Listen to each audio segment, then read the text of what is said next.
Hello, everybody. My name is James Santacruz, and for my career day presentation, I am doing a job opening for an epidemiologist or a technical officer for the country of Laos. So to get started, we have an open position for an epidemiologist, or as the job listing says, a technical officer. The job opening is for the country of Laos or the Lao People's Democratic Republic. Now, Laos is located in Southeast Asia and it is a lower to middle income country.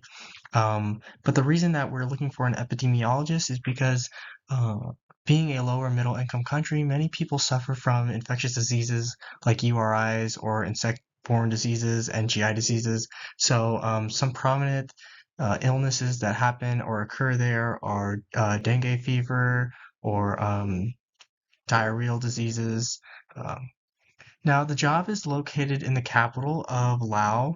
It's called Vientiane, which borders Thailand, and the job is full-time for 2 years. It's a 2-year contract, working for the WHO through one of their programs, the Health Emergency Program. Now, let's begin on talking about what epidemiology actually is. So, it is a branch of medicine and science. It is the study of diseases in humans and factors for how these diseases spread. Epidemiology utilizes factual data to determine causes and the spread of these diseases. So, they use descriptive or analytical cohort studies, trials, case controls, cross-sectionals, etc. These are all different types of methods that they use to gather data and piece together information. So, who is an epidemiologist or what does an epidemiologist do? There's a picture of Dr. Anthony Fauci on there. He's a famous public health professional who helped during the COVID pandemic. Epidemiologists can study and practice in different types of epidemiology, and they can go all over the world. So there's epidemiologists in America, there's some in Europe, there's openings everywhere. So the different types of epidemiology are infectious disease, so things that can be spread, or chronic disease, such as long-lasting conditions, health conditions. There's also environmental epidemiology and violence and injury epidemiology. Now, epidemiologists are essential, and they're basically investigators of diseases. They identify and recognize these patterns and collaborate with other public health professionals and determine and ensure populations are remaining safe. So some of the educational requirements for this job posting are a minimum of a bachelor's degree in epidemiology, public health, or medicine. The job also requires a minimum of 5 years of relevant work experience with proven international exposure. The job also requires that you must be proficient in the English language.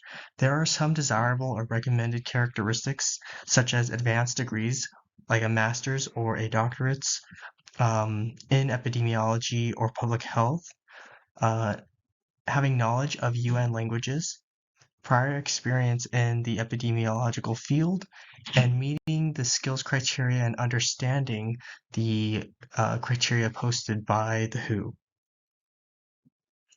So the job is necessary because epidemiologists can prevent the spread of disease. Now, think about COVID-19. It's still prevalent. It's hard to say that it's going to go away. It's much like the flu. Um, Epidemiologists and public health professionals were essential in saving lives. Now, the job is very fulfilling to many. It's similar to how doctors and nurses and other medical professionals feel about saving lives in hospitals.